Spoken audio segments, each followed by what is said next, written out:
तो अब किन्नरों की सेना बनाएगा करिंदासुर।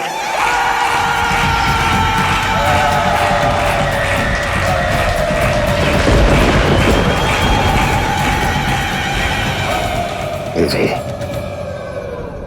ना तो कभी त्रिदेवों ने ना ही देवियों ने किन्नरों का कभी अपमान किया, ना ही उनके साथ कभी भेदभाव की भावना रखी, किंतु इंद्र ने रखा। और सत्ता जब भी भेदभाव करती है तब वो वंचित और शोषित सत्ता उसे भड़काने का कार्य विरोधी अवश्य करते हैं।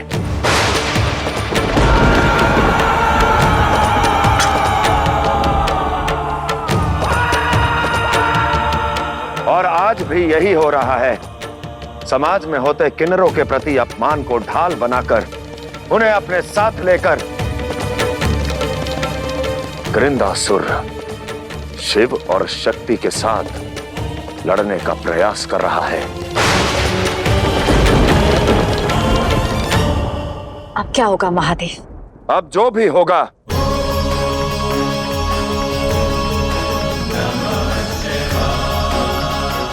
किन्नरों के भविष्य के लिए अति उत्तम होगा।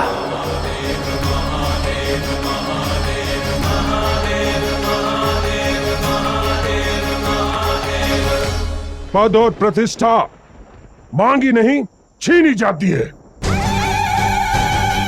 तुम सब किन्नर मिलकर मेरा साथ दोगे तो वचन देता हूं असुर राज में तुम सबको मान और सम्मान दिलाऊंगा। क्या तुम सब सच हो इस परीक्षा के लिए?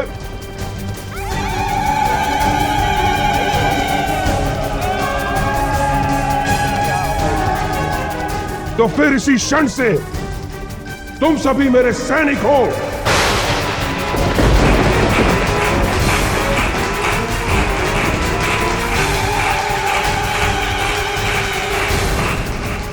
सावधान नहुष, करिंदासुर की सेना आ रही है।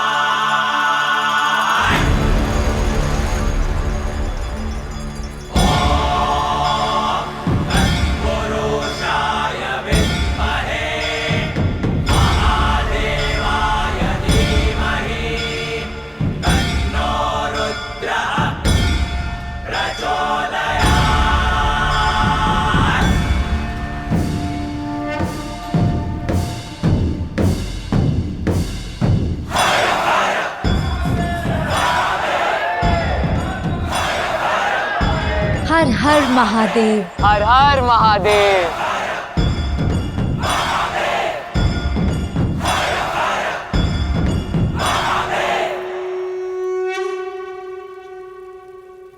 आज्ञा दीजिए माताश्री, देव सेनापति हूं, अपना दायित्व निभाने स्वर्ग लोक जाना होगा मुझे। रुक जाओ कार्तिकेय।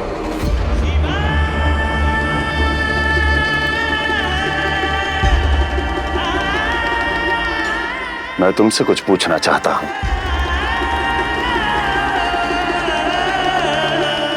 क्या तुम्हें ज्ञान शास्त्र में कुछ और सीखने की आवश्यकता है?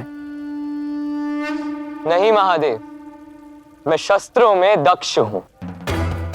और माया में?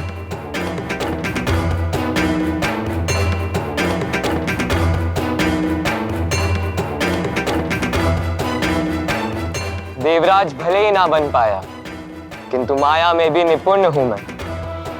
अति उत्तम।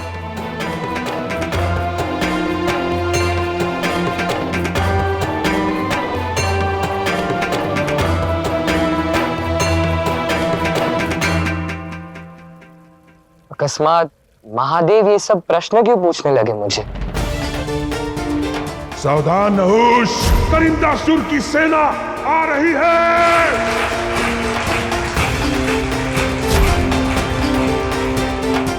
तुम्हारे भले के लिए बोल रहे होंगे पुत्र। तुम जाओ, अपना दायित्व निभाओ।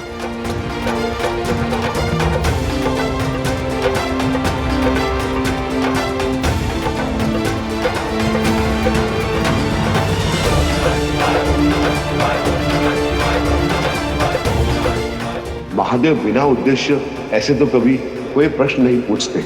न जाने आज क्या बात है, किस उद्देश्य से कुमार कार्तिकेय से ये प्रश्न किए।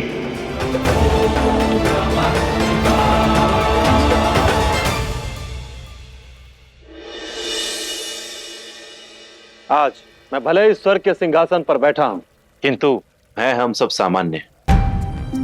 सबको अपना मत रखने का अधिकार है। जन कल्याण के लिए हम सब मिलकर कार्य करेंगे। यहाँ राजा और प्रजा में कोई अंतर नहीं है। असंभव।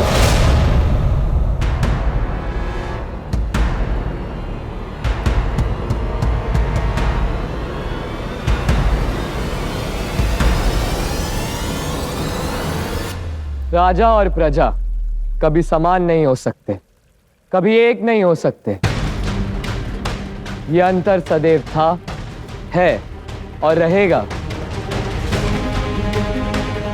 तो देवराज नहुष, ये बताइए कि स्वर्ग की सत्ता जैसे पुराने देवराज चला रहे थे वैसे चलेगी या आपके कुछ नियम हैं? नए नियम और निष्कर्ष पर पहुंचने से पहले मैं स्वयं सब कुछ परखना चाहूंगा। उसके लिए समय नहीं है तुम्हारे पास नहुष।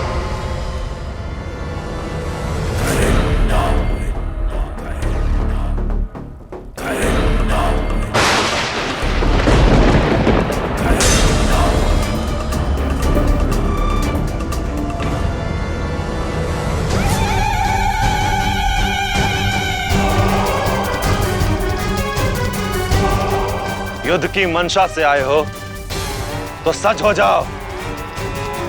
आज तुम्हारे हर पाप का अंत यहीं किया जाएगा।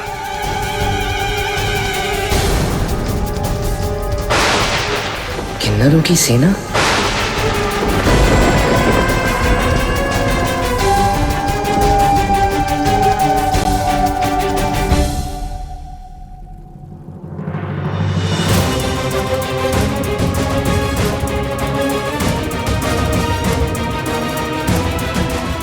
तो करो प्रयास, आक्रमण।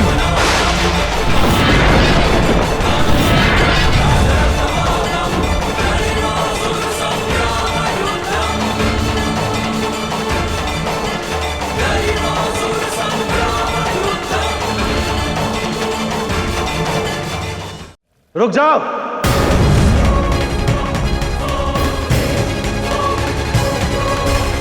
कोई भी देवता अस्त्र का प्रयोग नहीं करेगा,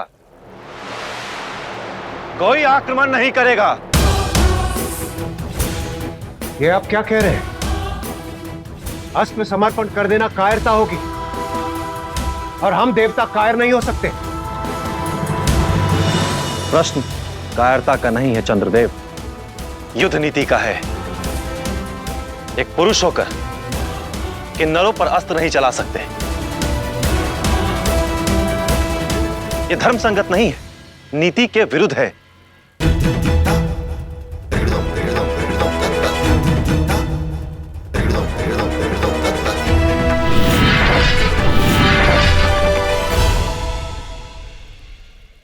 तुम भले ही अपनी कायरता को नीति का नाम दे दो नहुष, किंतु मेरे ये किन्नर सैनिक तुम पर अवश्य अस्त्र चलाएंगे।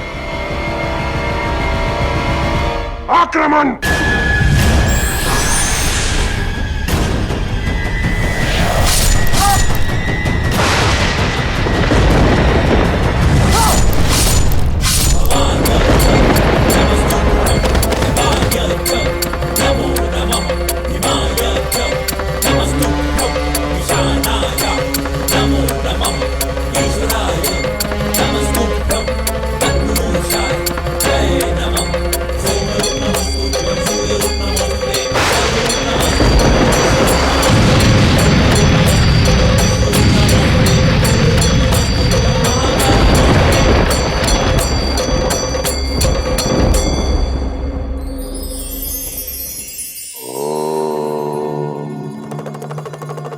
जब एक मूक और असहाय वृक्ष कट के गिरता है तब कोई उसकी कुशलता नहीं पूछता, किंतु जिसके पास धन है, शक्ति है, उसकी तनिक सी पीड़ा भी सबको पीड़ित कर देती है। स्वार्थ के इस संसार में यदि आगे बढ़ना चाहते हैं तो शक्ति अर्जित करनी ही होगी, किंतु स्वयं शक्तिशाली बनकर शक्तिहीन से मुख मत मोड़िएगा, बल्कि उनके संबल बनिएगा।